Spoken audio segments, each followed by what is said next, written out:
to teach me a thing or two about Formula One racing. And I will readily admit that this is not a topic that I have a lot of experience with. Now, what I'll say is, I was a racing fan when I was younger, but my dad was a big it was NASCAR fan. So I've been to like Daytona for the 500, and of course, us being in Western Mass here, there used to be the Riverside Speedway where there were the modifieds and things like that. So that's really been like my exposure to auto racing. This is a whole different kind of subset that I don't have a lot of knowledge or familiarity with. So, Joe, you're going to be here and kind of giving me a crash course, so to speak, in F1. So, before we get into anything else, if you'd like to introduce yourself again, you've been on the podcast before, but reintroduce yourself and what makes you someone who is, equipped and ready to learn me a thing or two about F1. Sounds great. Hi, everyone. I'm back. I'm back, baby. No, my name is Joe Lavoie. And I run a not big, but not small YouTube channel called F1 Silly Mornings, where I kind of produce mostly funny stuff, poking at the light side of Formula One, but also trying to analyze different things, giving people cost breakdowns of going to a race, or if something is worth, purchasing for a Formula One, or just, if something kind of flopped in Formula One, because, that happens in everything. But what makes me an expert in Formula One, and I wouldn't say I'm a complete expert in Formula One, but I've been watching Formula One racing since the early 1990s. My father grew up on it. And so just like anybody else, watching, like you talked about with NASCAR, my father sat me down in front of the television and we'd watch Formula One at odd times during the night, because you have to understand Formula One is worldwide, right? So you're not always going to be watching a race at, 1 p.m. on a Sunday. You're going to be watching it at 1 a.m. on a Sunday or something like that, depending on where they're racing. But coupled with just, my fascination with the sport, I feel that I'm able to give a bit of information and kind of lift the curtain a little bit for people who are, F1 curious. How about that? We'll call it that, right? Because it's honestly happened in America that Formula One has kind of grabbed onto a good amount of the population in America now. So you would call yourself if I'm reading this right, you're an F1 hipster? Yes, I am. I was into F1 before anybody else, obviously, and I could talk about things that happened in the 90s, the 2000s, 2010s, and now into the current age. I could also speak to stuff that happened before then, obviously not firsthand, where I'm like, if people are like, oh, do you know about Juan Manuel Fangio? And it's like, yeah, I know the name and I know that he exists and I know what he did, but I wasn't alive in the 1950s, guys. So, take it easy on me. But yes, I would say I'm an F1 hipster. I liked it before it was cool. So you liked it before it was cool. When was it that you decided that this was something you wanted to bring your knowledge to other people on? When did you decide that F1 Silly Mornings was going to be F1 Silly Mornings? So I would say,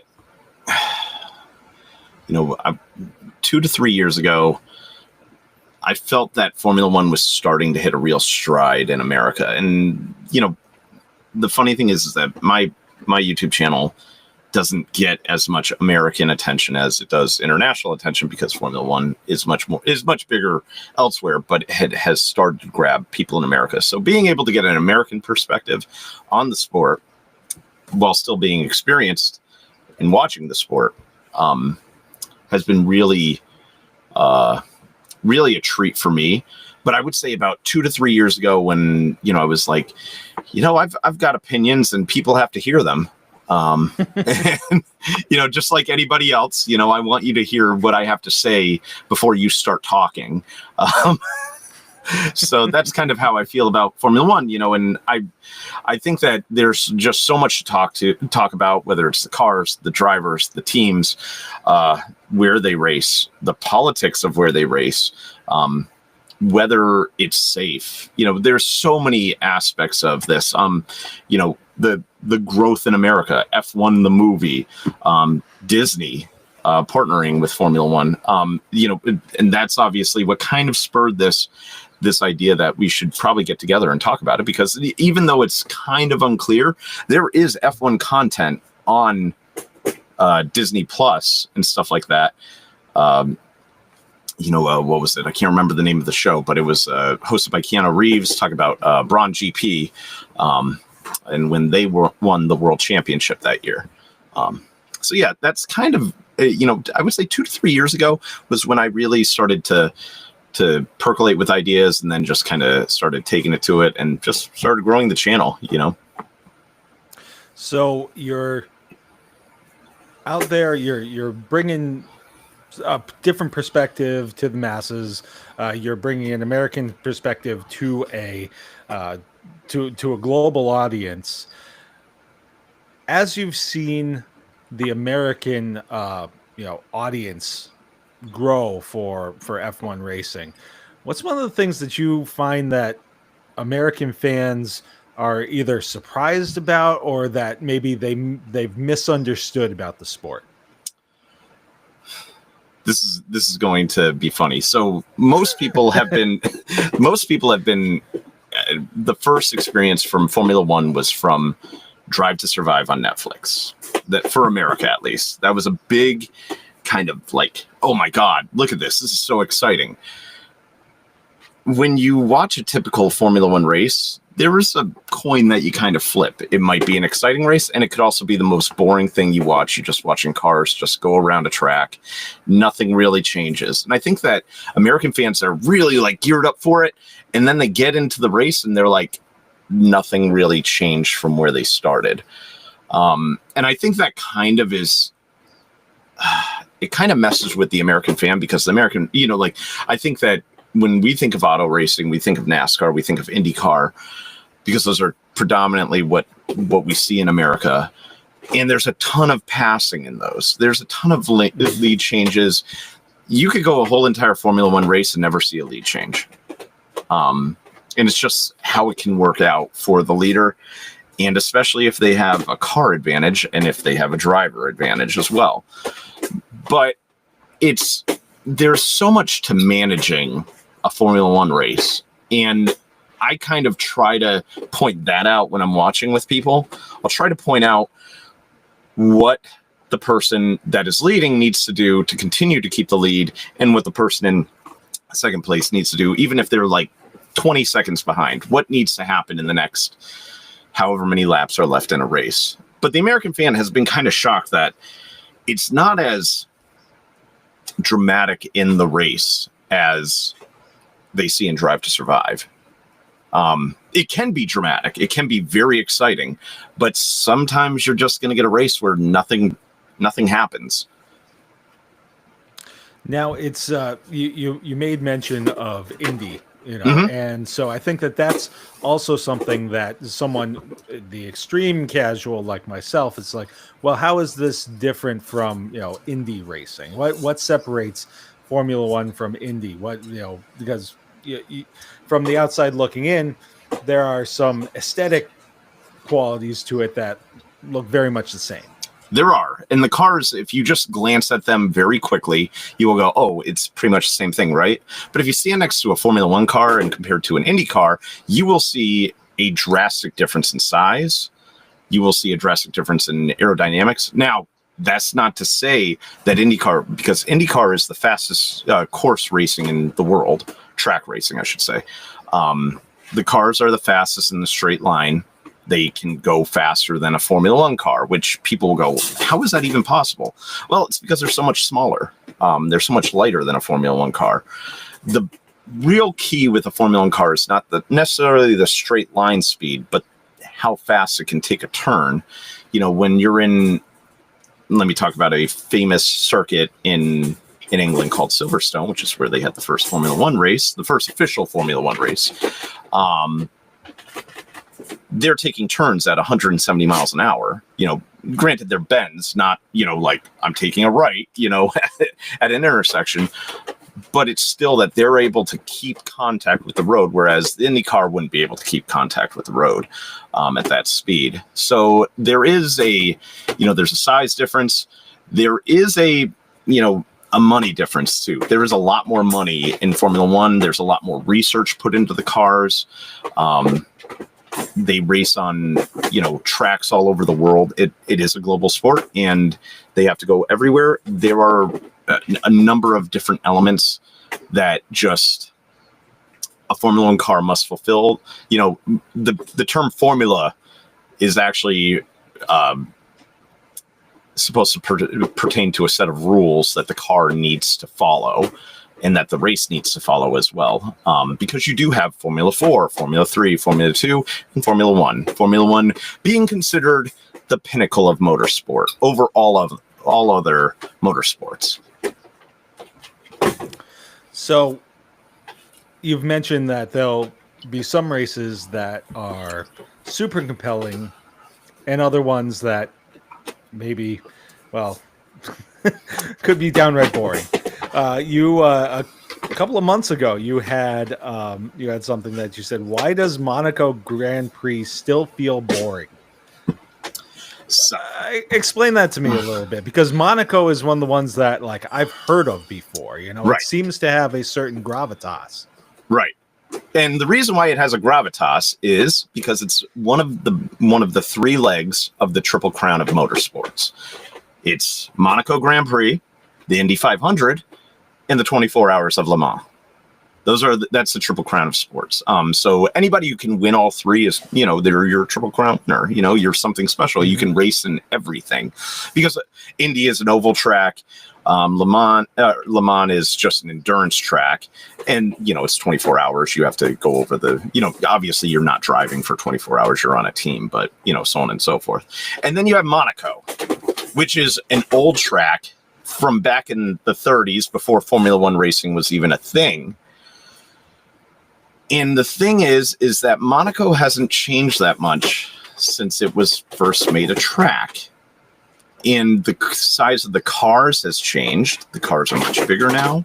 They're much more, they're much wider, much longer. But Monaco hasn't changed in size too much. The streets of Monaco are still the streets of Monaco. If you pretty much put your car in the middle of the track in Monaco, nobody can pass you, even if you're going slower than all the other cars, even if the other cars are doing faster laps than you. If you kind of just put it in the middle of the track, there's not a lot of passing to go on there. And they have done things to really try to make it compelling. Like this year, they put in, you have to do 2 pit stops. Because in a Formula One race, you are obliged to have a pit stop to change your tires. You have to change your tire type, I should say, because it creates some kind of motive and some kind of compelling strategy to be had by the team.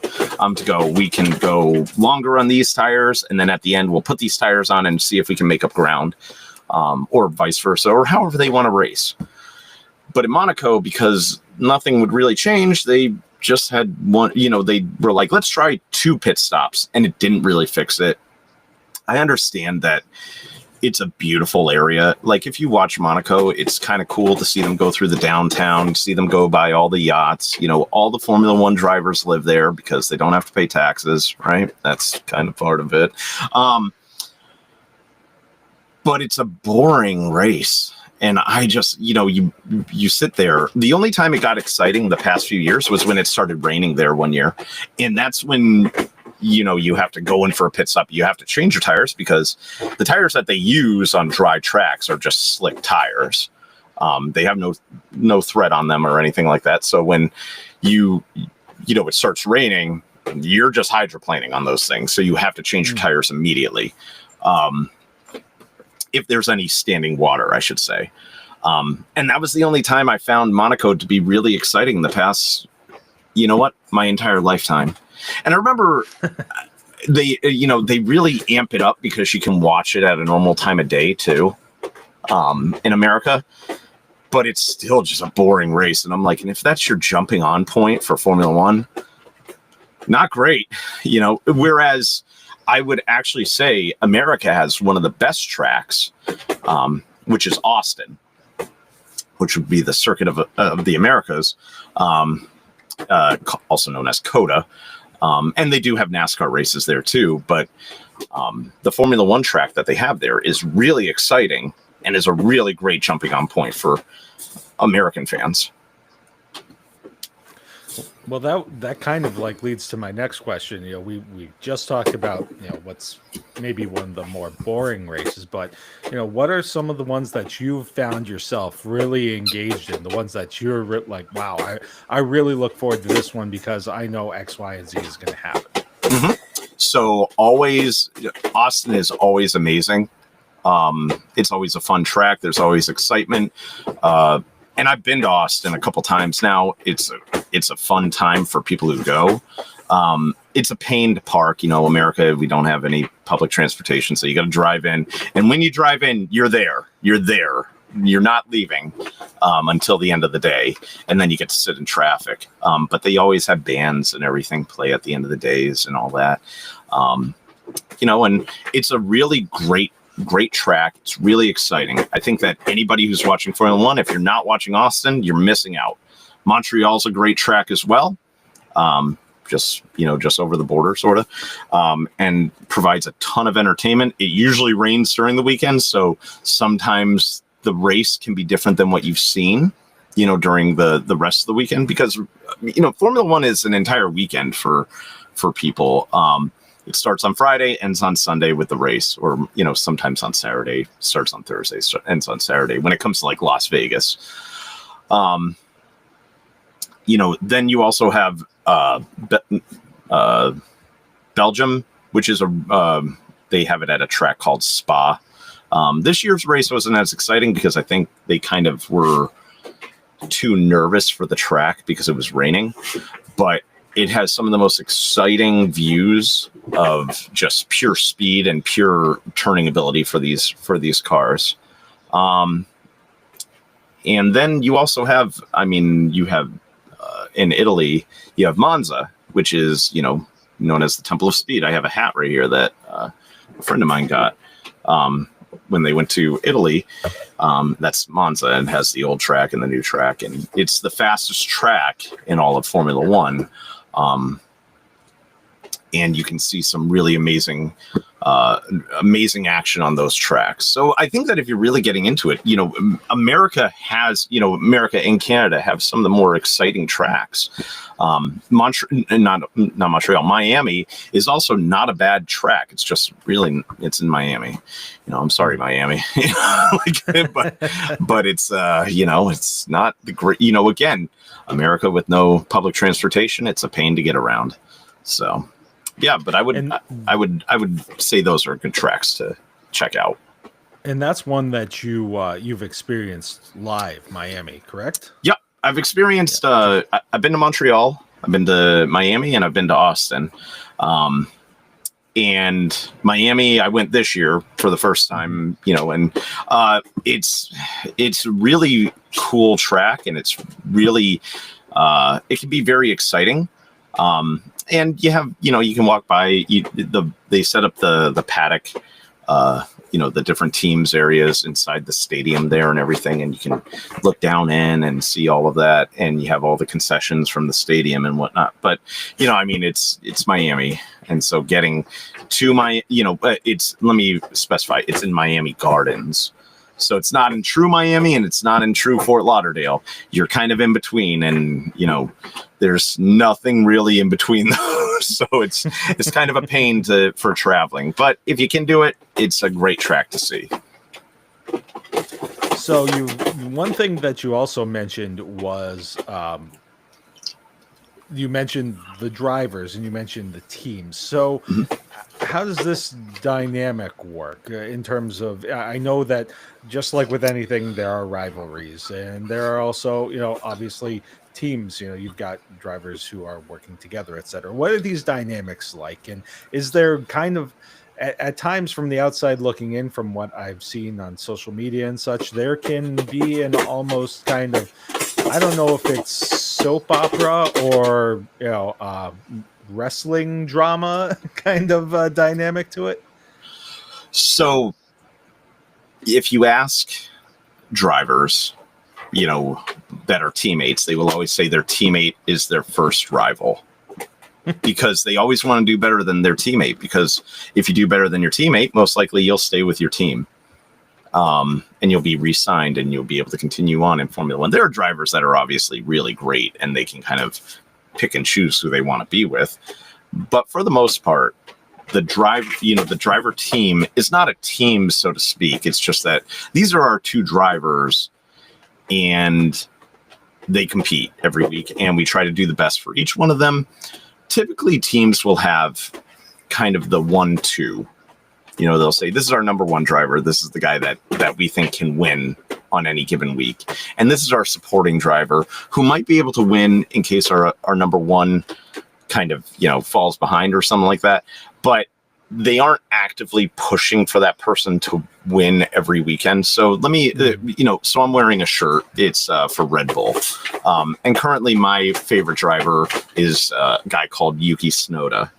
And he is the second driver on Red Bull. And he is obviously not in the class of the number one driver for Red Bull, whose name is Max Verstappen, who, if you happen to catch a Heineken 0.0 commercial every now and again, he's the driver that they show off in that one. He's a 4-time world champion, and he's probably the best driver on earth in any motorsport at this point. And so obviously they're going to push for Max to win every week, and they're not going to, they want Yuki to compete, but they don't necessarily think that he'll be on the competitive level as him. Whereas you have a team like McLaren, who has the best car right now. They have the first and second drivers in the championship running, who are Oscar Piastri and Lando Norris. And they're both kind of number ones. And so when you do have two number ones, they kind of compete against each other. And when you have cars that are similarly equipped, sometimes, all it takes is one mistake. And it's happened in the past with teammates. It happened this year with Lando, because Lando tried to overtake Oscar and kind of wound up hitting a wall, had his front wing come off, and didn't finish the race. And he owned it. He said, that was my fault, and, it wasn't Oscar at all. But you could tell that there's sometimes simmering, there's some anger underneath that. There is a lot of drama to Formula One. And I think that Drive to Survive kind of builds that up a little bit more, because at the end of the day, I mean, they're all millionaires driving in fast cars. So, sure. I feel that it's kind of what's happened to a lot of sports where everybody's kind of friends, but, you don't have as huge rivalries anymore, but you can tell that there's some people, like, I would say that Max Verstappen is not really everybody's friend. He's out to win, and he's going to do it however he needs to. And sometimes that's driving on an edge, and that's the thing with driving in Formula One or any sort of motorsport. You kind of take that risk. You're going to be pushing yourself to be the best and to, ride that line of where it might not be as safe as you might think it is. But the great drivers can do that and not lose any sleep over it. So, but yeah, I would say that there's tension between drivers and there's always drama, but, teams, always usually have that mentality of, you have the number one, you have the number two. McLaren isn't doing that right now, but McLaren's winning in most of the races this year. So I guess they're doing something right as well. So you've mentioned who your favorite driver is right now.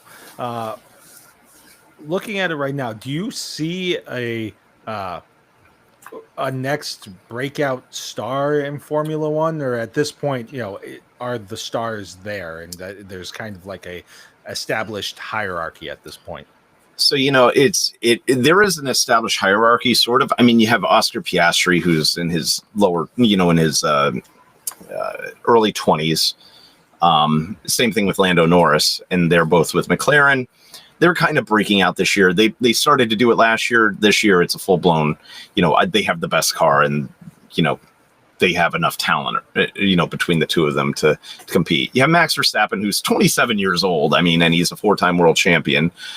But you do have a lot of rookies this year. There's, I believe, 5 rookies altogether. You have, let's see. As far as a breakout star, I think that you have kind of a changing right now, because you have Lewis Hamilton, who's still in Formula One. And some people might know that name. He's a 7-time world champion, has won more Formula One races than any other driver in the history of the sport. He drives for Ferrari right now. He used to drive for Mercedes, and before that, McLaren.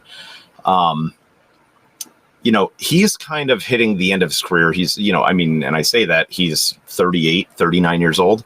But he is hitting the end of his career, because you don't gain reaction time, as you get older. You lose that. And that's what's happening to him a little bit. He's still a great driver and could I can attest to that. Right? He's still a great driver. He's still really good in the car, but I wouldn't say he's the best on the grid right now. And he certainly doesn't have the best car. You have Max Verstappen, who has been competing with a lesser car this year, who had a better car the past few years. And then you have these 5 rookies that, I think that some of them might kind of go away, but there's a couple that I would say might be in this sport for a lot longer. And I would say that Kimi Antonelli, who drives for Mercedes, I think that he has a future in Formula One. And Oliver Behrman, who drives for the American team Haas right now. He has a chance to really kind of, in the Haas, when I talk about Haas is not in the upper echelon of Formula One. You have to understand there are layers to Formula One. You have the top teams, you have the midfield, and then you have everybody else, But then we also have Gabriel Bortoleto, a Brazilian driver for Sauber, who will be out. Sauber will turn into Audi next year, because Audi is entering back into Formula One. But so is Cadillac next season as well. And we can talk about that if you want to. But I think that these are some names that Kimi Antonelli just turned 18. He just graduated high school, and he's a Formula One driver. And that with it is amazing to me, when somebody's that young and can be driving that fast and that hard. This is not easy on the body. People, a lot of people will go, "Oh, racing isn't athletic." Well, no, it is, because these guys lose about 10 pounds a race. They need incredible neck muscles. They need to be in great physical shape. Whereas when you saw, like, I don't know, Dale Earnhardt, and I'm not ripping on Dale Earnhardt. He was a great race car driver, but Dale Earnhardt had the same body type as I do right now. And I'm no athlete. So, there is an athletic sense to it. You can't be out of shape and be in Formula One, because as well, you need to keep a certain weight so that you can actually, make the car lighter and stuff like that. It is important for these guys to maintain an athletic fit to be able to do what they do. So, I would say those are the 3 names that I would be looking out for the next few years. I mean, Oscar Piastri and Lando Norris are going to be competitive. Max Verstappen is as well. But then young drivers, Kimi Antonelli, Oliver Behrman, and Gabriel Bortoleto would be the ones that I would say are going to be that next generation, so to speak. So you mentioned some new some brands of cars, some car companies that are getting back into Formula One, or introducing themselves to Formula One for the first time. Right. Before we get into that, I'm curious to, you also mentioned a couple of guys who maybe had talent or whatever and didn't quite have the car. Mhm. So, how much of a um, yeah, how much is driver and how much is car? That's always one of those questions that I find interesting, regardless of the type of racing that we're talking about. So a great driver can make a car, can pull you up so far, but a great car will always put you that much further up, in my opinion. The driver. So, for instance, Max Verstappen in 2023 had a car. He was racing for Red Bull. It was called the RB19, and it is pretty much almost known as the one of the best Formula One cars ever made. It was so dominant because his teammate, that season, I think only one other person who did not drive for Red Bull won a race, and I think it was Carlos Sainz with Ferrari. I'm trying to remember exactly, but the car, so you had at that time Max Verstappen winning or his teammate Sergio Perez winning, and I mean, Sergio Perez is not an all-time great driver, but that year he was incredibly competitive. A great car can make you competitive, but be that combination of driver and car can really just make it work. And you can see, like, now Max Verstappen has a tractor for a car at this point, but he's still competitive week in and week out. So, when you have that dominant car, that's what really sets you apart at that point. Because if you look at, so let me rewind the clock to the 2010s. You had Lewis Hamilton, who had won a world championship in 2008. So 2008, yeah, it was 2008. Sorry, and then didn't win another one until I think it was 2014. When he switched over to Mercedes, when he was with Mercedes, and then he won, 5 more after that, 5 more world championships. So is Lewis Hamilton the greatest driver of all time? Yes. I'm not going to dispute that the numbers speak for itself. Did he have one of the best cars of all time? Yes. Let's not even talk about that. Because when we look at the years that he didn't win, so in 2016, Lewis Hamilton didn't win the world championship. You know who did? His teammate, Nico Rosberg, who raced for Mercedes. So it's one of those things. The car does make a difference, and it makes a tremendous difference.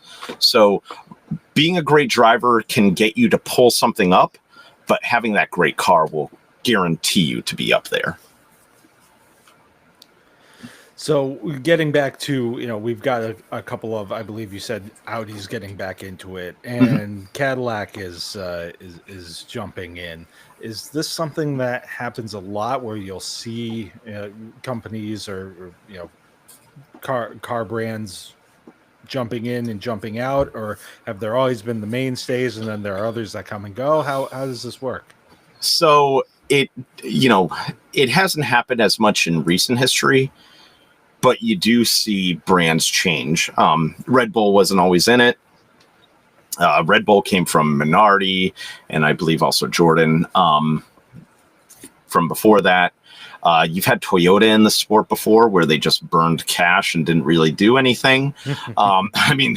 Throwing money at a problem is not always the way to do it. And there's a cost cap to Formula One now. So teams can, you used to have it where like Mercedes would spend like $400 million on the season. They can't do that anymore. And just about every constructor, that's what we call them, because Red Bull really isn't a car brand, because they're using the Honda engine, and next year they'll be using the Ford engine. So we call them constructors because there are 2 types of championships. There's the drivers' championship, which is, the number 1 driver in the world. And then you have the constructors, which is the team, right? So you can see the difference. Red Bull is a constructor because they have to take an engine and then they have a whole host of other things that go along with it, right? and kind of the aerodynamics of the car as well, to go along with that.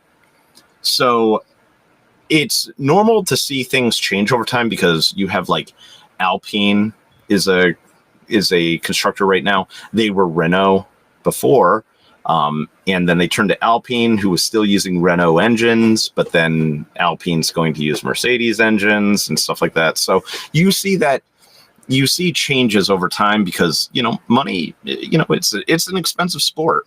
When you're something like Red Bull, who makes more money than, as just a energy drink manufacturer, they make more money than, like, I think 3 of the top 5 constructors combined in their normal everyday business, right? So it's one of those things that it's like they're able to accept that kind of, they're able to kind of take on that burden of cost and everything at the beginning, and then kind of muscle through it. Whereas Toyota tried just throwing money at it. It wasn't working, so they had to leave. Or they left on their own kind of accord. But then you have, like, because whereas Sauber is going to turn into Audi, it's interesting to be having Cadillac coming in, because Cadillac is now going to be a brand new team altogether. You've had 10 teams for a while, and now you're going to have an 11th team. And it's not to say that there hasn't been more than 10 teams, but it's been a while since we've seen that. All right, so I'm gonna finish you off here with maybe a little bit difficult question, maybe a little bit fun, but what's a controversial opinion that you have about Formula One that most people might disagree with?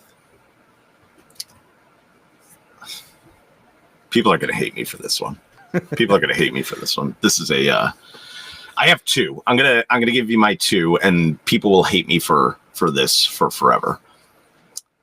Lewis Hamilton lost in 2021, and people need to stop complaining about it.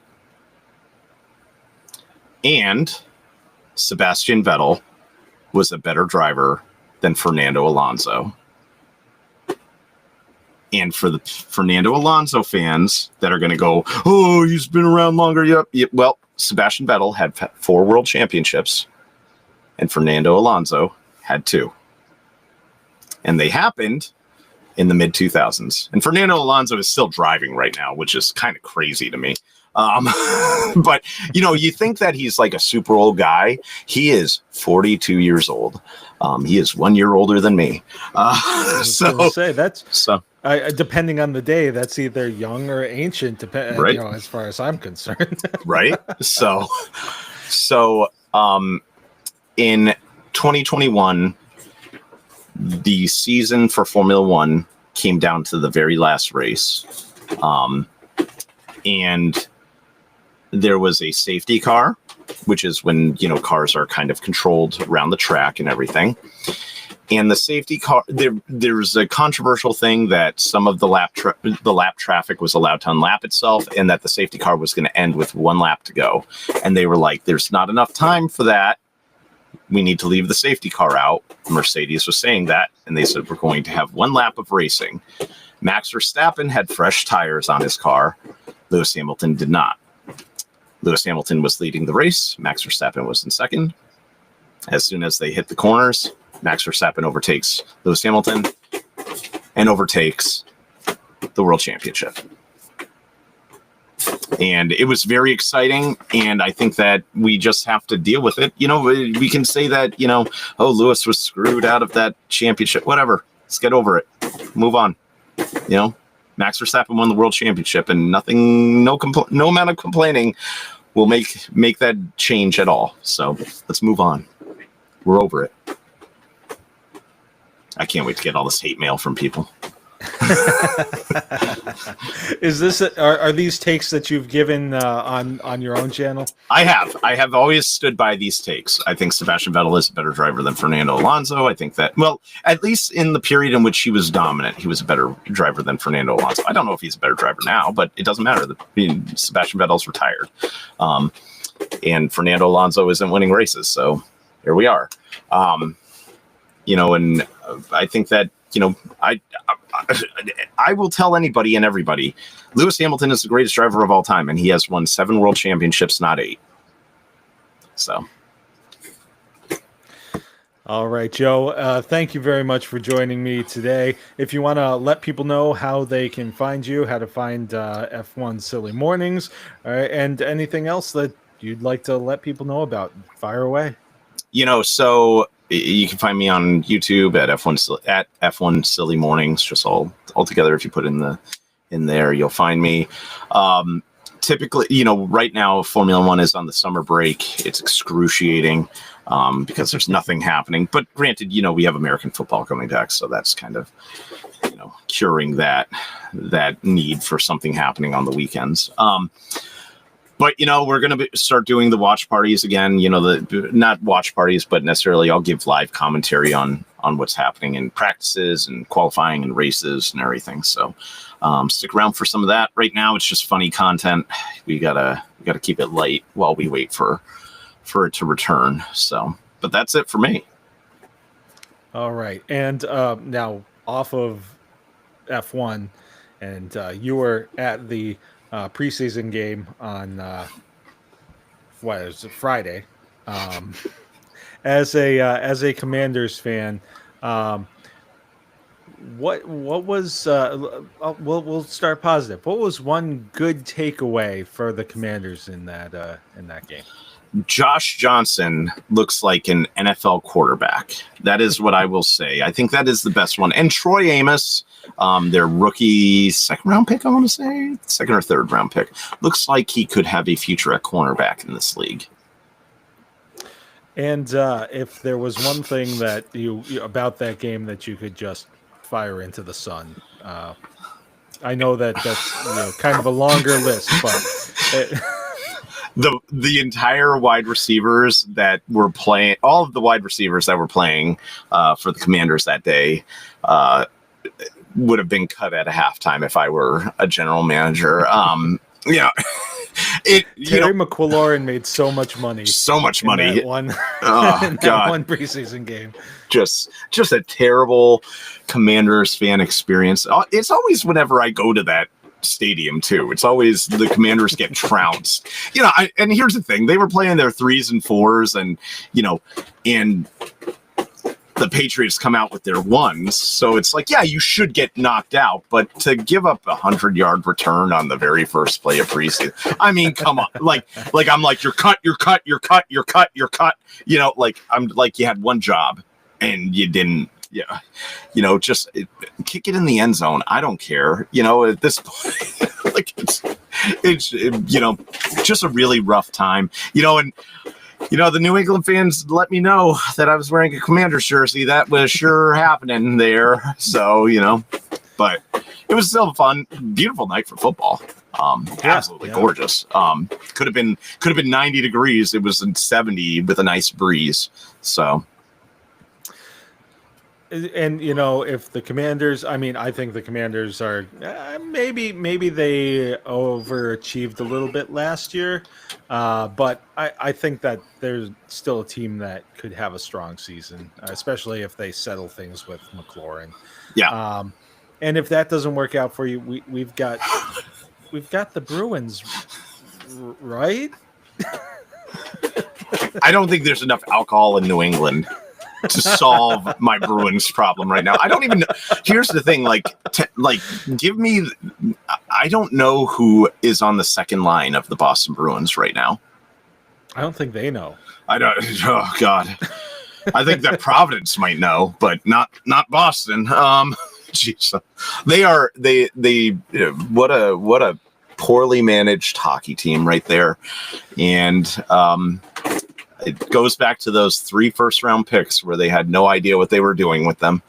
But maybe it goes back further. I mean, this team was going to eventually bleed out one of these years, and unfortunately, it was all over this year. And I don't necessarily blame Jim Montgomery, but you got to blame somebody to begin with, and then maybe it was just the Swayman thing, and then you made. The coach is always the first to go. I don't think that. Montgomery certainly wasn't the cause of the problems, but he wasn't a solution by any stretch of the imagination either. I was never a huge Montgomery fan. I remember at the signing, I was just like, oh well, this is it's. I thought it was boring. I Yes. thought that this was a chance to do something, and we ended up with it basically went the way that I kind of thought it was gonna. This certainly looks like a 41-41 team. The way I keep on looking at it, I liked Marco Sturm as a player, but I don't know what he is as a coach. Right. And Well, and hey, I guess I can't really criticize one way and then not give the other way a chance. I mean, sure, this is a different direction. This is, this is more of an unknown than Montgomery was. You knew what you had there. yeah, So but wait and see, I guess. But I don't think that there's enough of a roster for him to really be successful with. there's so much money tied up to no one.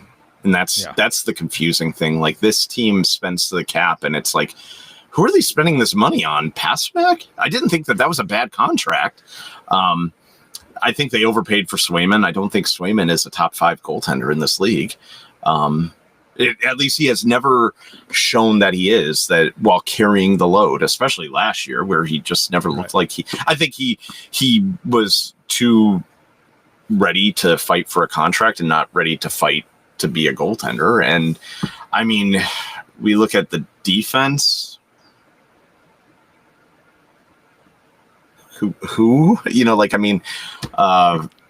then, like I said, that Lindholm signing, that's a lot of money for a guy who scored 10 goals. Woof. Just some of the, and we look back, and I'm sorry that we're going a little bit long on this, but no, that's good. Let's talk about the years with Patrice Bergeron and only being able to get that Stanley Cup once. Like, don't get me wrong, that Stanley Cup was magical. I love that. That was a great team.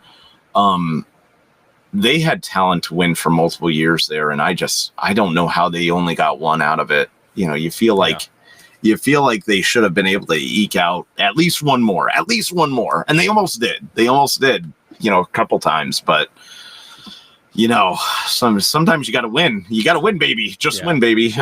Chicago still haunts my dreams. That one kills me. And I didn't think that St. Louis was that much better of a team. They weren't that much better of it. They weren't a better team. But the better team always wins, and they were the better team that series.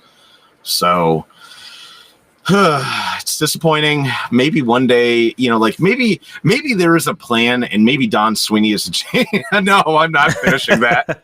Nope, you can't make me say that. But yeah. Well, and you brought up a great point with the whole Bergeron. That whole era. It's one over. of those things. Well, it's over. Yeah, and I mean It felt like a long time, and it was a longer window than a lot of these things are. Mm-hmm. And I think that people kind of took it for granted that it was always going to be there, that there was always going to be a next chance, Yep. And eventually that runs dry. It lasted longer than probably it should have, just because, that you had some guys there who, even, as talent diminished, they had that kind of to keep it going. And so then I look at things like the Boston Red Sox, and people are talking, oh well, they've got this young core, they can wait, they don't need to make a splash on the trade deadline, etc. And I'm just like, these windows are not open.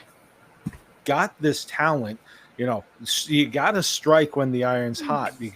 Like you said, just win, baby. You know, because it's not. And just because you have a window doesn't guarantee that you're going to win in that window. So, you really gotta, you gotta take advantage of those chances when you have them. And we look at going to the other team in the area, the New England Patriots, the most successful, franchise in this area for years. Here winning 4 games last year. I think they'll be better this year. But do I think they're better than Buffalo? I don't know. Probably not. Probably not. Do they make the playoffs? I don't. I don't know. It all depends on the development of Drake May, and does he get better, and does do the people around him get better because of him too? You have Steph Diggs, who you assume will be pretty good, and then you have Hunter Henry, who's a boring tight end, but he catches the ball. But then you have a whole lot of maybe. I didn't see anything out of Drake May or the other wide receivers on Friday that I would be like, yeah, that was great. They ran the ball a lot early on. Like, the stat line was really weird going into that third quarter. And it went to show you what special teams and turning the ball over will do. And if they win 7 games, that's a dramatic improvement, but I don't think we'll be happy. So when Brady left and everything, I was like, it's not a reload right now. You gotta, it's gonna be, there's gonna be hurt, and that Mac Jones season was a weird season. And I think that, it was fool's gold at the end of the day, but you got to win when you can win. And like you said, the Red Sox should have made a trade. I'm not a huge baseball guy, but like I follow it a little bit more now after, kind of having it rekindled. Like, I kind of fell back in love with baseball in Japan. I'm not gonna lie, seeing some of the fans there and everything, and the sport is kind of fun, and taking my kids to the yard goats and all that. It kind of sparks a little bit more excitement in you. But yeah, you gotta, is this team going to make the playoffs? They suddenly it was like, oh, they're definitely going to make the playoffs. I'm not so sure, and you got to make those. I mean, and this is the thing. Like, I mean, we're going long, so I'll but baseball is a non-salary cap sport, and it's never going to be. It doesn't matter what Rob Manfred wants. It's never going to be. The sport will collapse before there's a salary cap. Yep. You are one of a handful of teams, as the Boston Red Sox, who doesn't have to wait. I understand and I respect, building a farm system, waiting for young guys to develop, and preaching patience. And I think that there's an element that needs to happen to that, regardless of what kind of organization you are. But I mean, like, trying to hoard prospects like Danny Ainge would hoard second-round draft picks, it just doesn't make any sense if you're the Boston Red Sox. Yes, you can develop your young talent and bring them up, but then you reinforce them by putting the best players possible around them. And there are only so many spots. So, there are a lot of these guys who are probably never going to crack your roster with these other guys there. So why not use those assets instead of holding on to them for a maybe, So it's always been a thing for me.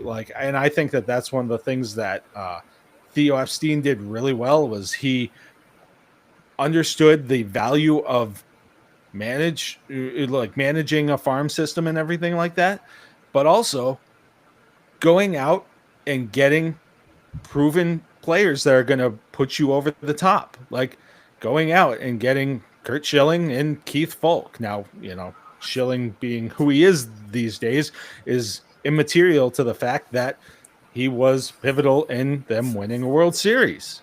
So it's that's my take on the Red Sox. And really, there's a handful of other teams like the Red Sox who don't really have to preach that patience. And I know people love draft picks, they love prospects. In football, it's all people love draft picks. Baseball, they love the prospects. I think that I appreciate that about basketball, is that the guys are the guys. Like, nobody in the D League is anybody has any or G League, whatever they call it now. None of the guys who used to play in Springfield are now stars in the NBA. So, Yep. And I mean, you look at what the Celtics did, and they went for it. They had a huge huge salary, but I mean, yeah, they didn't make it all the way because of injuries and everything. So, but at least they went for it. That was the thing. Like, okay, you've got this window open with Tatum and Brown, and and you added Derek White one year, and now you add Drew Holiday, who's a little bit aging, and then you added Kierstadt, Porzingis, who when healthy could be a dominant big, somewhat dominant big man. But okay, it didn't work out. Oh well, get rid of them and start again. You still have Jason Tatum and Jaylen Brown, who are in their mid-20s. So and yeah, that's the good thing about basketball, where it's just like, okay, just go for it. If you have two good players and you get a third one, hey, you're going to be in good shape. Whereas with the Red Sox are kind of, it's like, oh, well, we didn't want to give up these players and nobody wanted our players. It's like, that's a lie. Don't lie to me. Like, what were you offering? Who were you offering? Just sickening. Yeah. Oh, well. Yep. And all right, well, we've now definitely gone long, but yeah. Two podcasts out of this one, people. You got the New England sports complaining and a Formula One podcast. Two for the price of one. It's awesome. Yep. All right, well, Joe, thanks very much for joining me. I appreciate it. And anything else you'd like to say before we say goodnight? I just want to say thanks for having me again. These are always fun. All right, sir. Thanks a lot. Take care.